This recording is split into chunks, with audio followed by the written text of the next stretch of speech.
Welcome to our DIBELS Administration How-To Screencast. I'm Liz Hauk, the Data Coordinator. And I'm Clara Thompson, Education Coordinator, the Wallingford Boys and Girls Club. Today we're going to walk you through how to administer these DIBELS assessments to club members and talk about why they're important for our summer brain gain programming.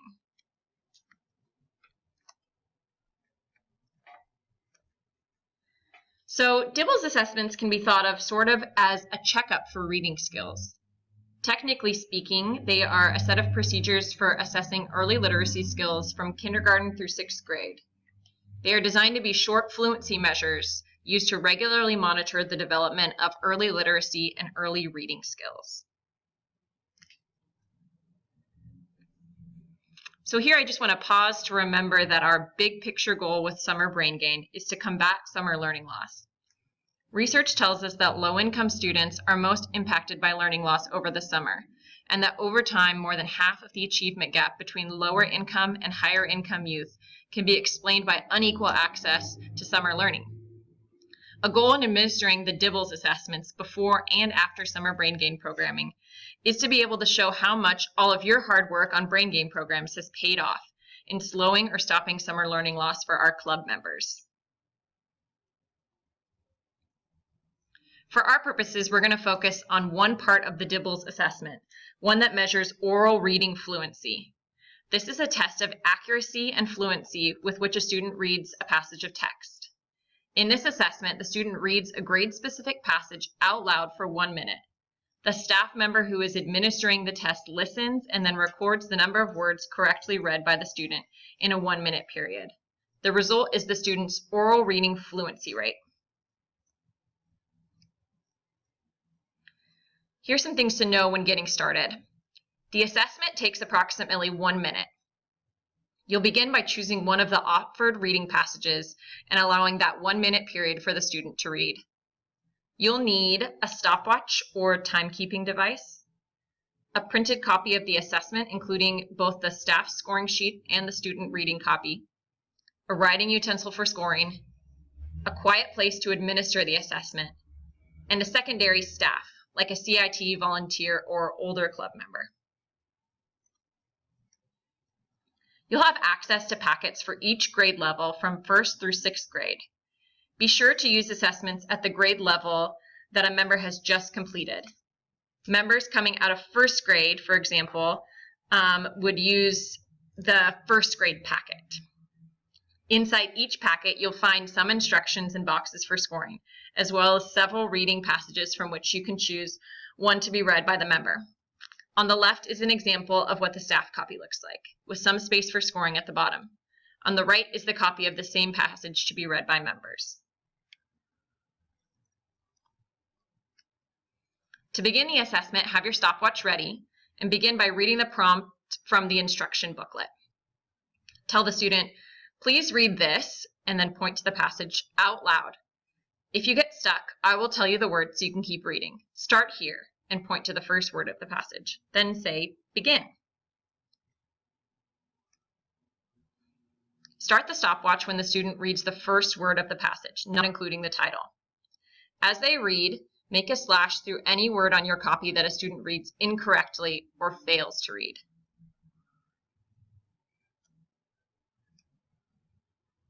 The maximum time that a student has to read each word in the passage is 3 seconds. After that 3-second period, tell the student the word and mark it as incorrect. If a student fails to read the first word in the passage after about 3 seconds, go ahead and tell them the word and mark it as incorrect, then continue.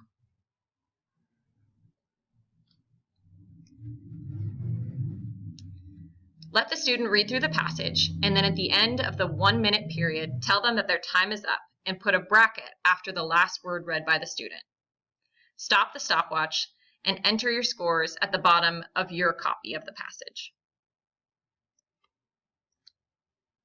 Here are a couple things to keep in mind when scoring. If no words are read correctly in the first row, discontinue the assessment and score it as a 0. Hyphenated words should be counted as 2 words. Numbers must be read correctly to be counted.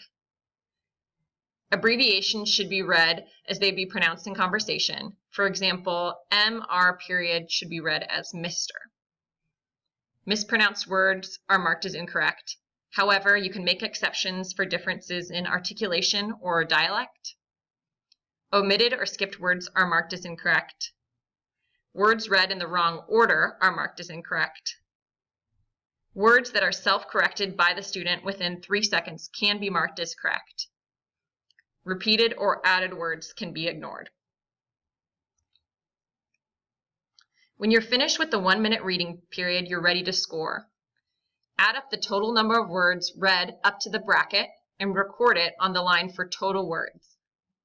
Count and record the total number of errors.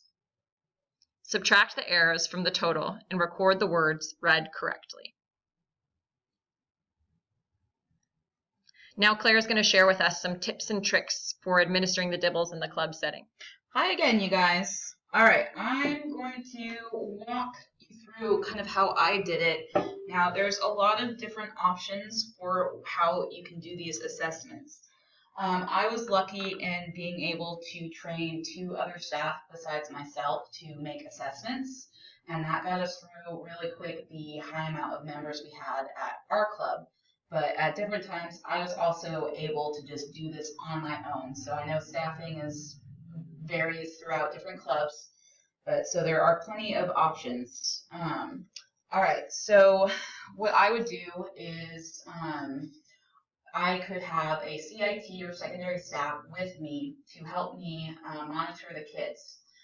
You could have the CIT or volunteer grab kids for you one by one as you finish assessments, but I found that it would go faster if I gathered a group of members and sit them down, give them instructions that they are allowed to sit and draw, but they need to be silent, especially once I start doing an assessment with a member.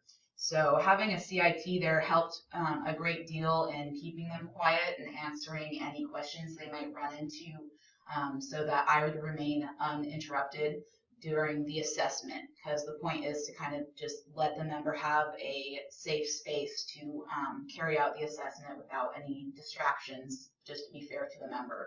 So yes, I would have the kids sit there and draw, and then I'd call them up one by one and have a CIT or volunteer there to answer any questions they have.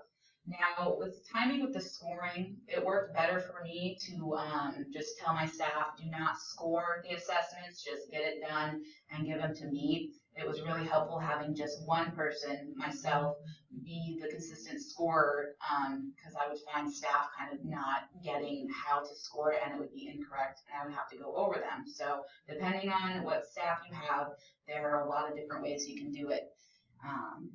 So yeah. All right, so with the script that I had for the assessments, the same ones that you guys have, I felt it was important to give the member the objective of the point of the assessment. A lot of them had done this before at their own school, but I would add in your job is to read as many words the best that you can, just to avoid any kids who are like, oh, I don't want to do this, I'm going to read as slow as possible just to like drag the time. But that kind of lets them know that that can damage their performance and like what different programs they get into further on or whatnot. Trust your judgment about members for whom the assessment isn't a good fit. I have a lot of members who first coming in, English was their second language and they were not able to read English quite yet. And then I would run into them at the end of the summer and they would have a little bit more knowledge. So you could either give them a 0 at the start for them not being able to read out loud, or just make it null and not assess them afterwards, or however you want. I would come up across members who just for personal reasons refuse to comply, and I would give them a 0. If just based off of your judgment, you give them a 0, or just say null. Their assessment is null, it does not count because it was not done. When I was assessing, I have folders for each grade. Now I know that Liz is going to be giving just 3 reading passages this year for each grade to make it simpler. I would have them match up so I could just pull the scoring sheet that reflects the same passage and then the actual passage that the kids would be reading. I would have them in folders, and I would have sign-in sheets with me to kind of check off which kids have been assessed or not, because I think I accidentally assessed maybe 1 or 2 kids twice, and I'm like, oh, I'm so sorry. We are going to supply an example of an Excel spreadsheet that I made for the summer to keep track of exactly who did the assessments and whatnot. But if you don't have that, sign-in sheets work really great, really fast. You can just check and see who has been assessed that day at least. Depends on how long you keep track of the project of assessing these kids. And the usual things for the kids: pen, timer, and directions in case you forgot how to read the script. So yeah. Well, that's it. Thank you so much for sharing your time with us during this busy week, and good luck with your summer brain game program. Good luck, you guys.